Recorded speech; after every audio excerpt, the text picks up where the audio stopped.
So next we're going to hear from Tim Brewer, who actually is a product of Durham University, the BA in Philosophy and Politics. He then received his MSc in Globalization and Development from SOAS. He's been working for WaterAid's policy team on research, advocacy, and support for developing WASH policy recommendations. WASH refers to water, sanitation, and hygiene. His first post included 6 months in Liberia, and he's been in London since then. He focuses on monitoring the progress of water and sanitation at national and global levels and working with civil society to hold duty bearers accountable for their responsibilities. His most recent research has been looking at whether proposed post-2015 targets for water and sanitation are achievable. Thanks very much. So I'll give a very brief introduction as well to WaterAid. Is this level okay? So WaterAid's been around for about 30 years and focusing on delivering water, sanitation and hygiene in developing countries. There's been a bit of a transition in WaterAid's approach during that time, which is relevant to the discussion of MDGs, from, as you describe, a very kind of asset-based understanding of going to places and digging a well, going away again, to realising that there are significant drawbacks to that, which is that the well then breaks, and starting to look at more structural issues about the supply of water and sanitation in developing countries and trying to find ways that people can access these services on a sustainable basis, which is our ongoing drive. So with that in mind, thinking about the MDGs so far, again, I would agree that there have been a great success in a number of ways.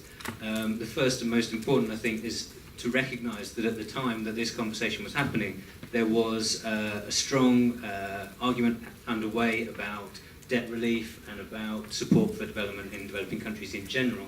And the narrative of the Millennium Development Goals as recognising the broader role of underdevelopment, the broader types of underdevelopment, really played a strong role in challenging official objections to that work, and can be said to have had a huge impact on the really fantastic debt relief achievement that occurred around that time. They also incentivised monitoring of poverty in a way, as was mentioned. The beyond. This is a bit distracting. Sorry, I'll get rid of that. Can you hear me okay? Okay. To monitoring beyond just GDP and looking at the broader things. And because I would challenge the assertion a little bit that growth is the most important part of the story when it comes to the Millennium Development Goals. And the reason for that is that the China story, which has driven an enormous amount of the reduction in extreme poverty that is seen, probably didn't do that because the Millennium Development Goals existed. And I think the things, when we think about the advantages of the Millennium Development Goals again, and the potential advantages of the SDGs, what they will achieve that is different from what might otherwise have occurred is sort of the key issue for me. So the successes, they have made people look beyond just GDP, and when we look at the GDP growth rates in Africa, fueled by this commodity boom from China, you do not see a lot of that coming with development. When you look at sanitation in Nigeria, access to sanitation in urban Nigeria in particular has gone down over the period of the MDGs, while GDP growth has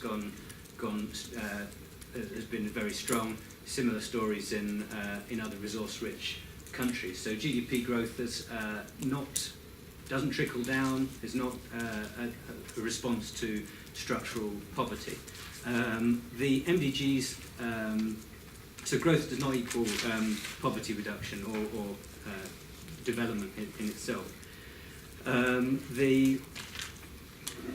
So they expanded that view. I think where the SDGs are promising is that they're expanding that view a bit further, and as you say, challenging the sort of asset-based narrative to look more at the structures that are keeping people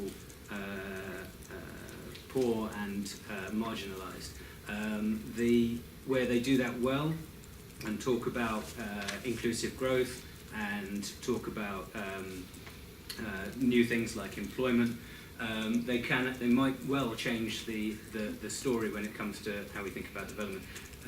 They have in common some of the challenges that the MDGs created that I think we've learned from in the experience, but there's still some challenges there.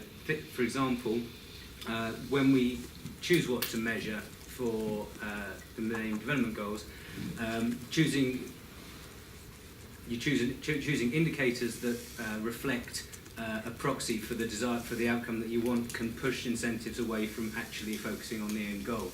So we know very well now how many people have access to an improved water source and an improved toilet, because that is the proxy that was chosen for water and sanitation. But we say 750 million people don't have access to improved water at this point. That's a massive improvement on 1990 levels, and we say the MDG has been met. But if you look at estimates for the quality of the water provided by those sources, we say, well, actually about 1.8 billion people still drinking water that's contaminated with feces.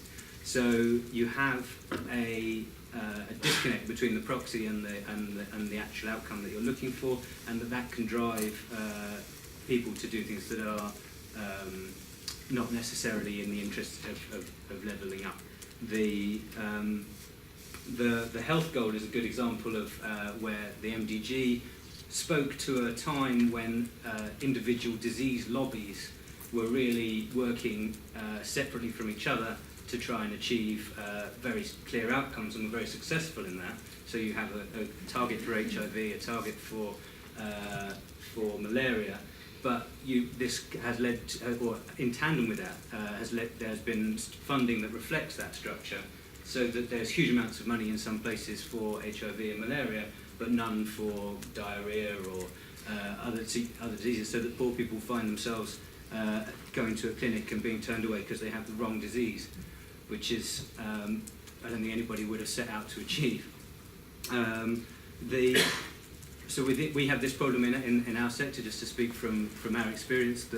One of the things we've campaigned for within the Sustainable Development Goals is to look beyond water supply in the household to include whether the clinics that people are using have water and sanitation, because the maternal mortality and infant mortality and nutritional status of people depends as much on that as it does on whether they have it in their own household. And the really key question is about the structural change, where if we just continue to supply assets, they will continue to, one way or another, fall into disrepair, and structural poverty will persist. One of the things that the approaches to that in our sector is to say, can we find a way of measuring whether people's service, water and sanitation service, is safely managed? Do they actually have a provider who ensures that poor people who don't have money can access that service? And trying to use that rather than counting how many taps or toilets there are in the country as a way of assessing progress. And that kind of shift in thinking to looking at the health of the population and the necessary conditions for that as the structural framework for progress, rather than individual indicators being tallied up, has to be an improvement. And I think the SDGs have gone a long way towards recognising those challenges, and the openness of the UN process has been, I think, unprecedented in terms of including lots of voices and capturing that through the process. The complexity of what has been, or how complicated the product is probably a symptom of that, and will need to be refined. But the challenge to improve the integration across different interconnected goals is still there.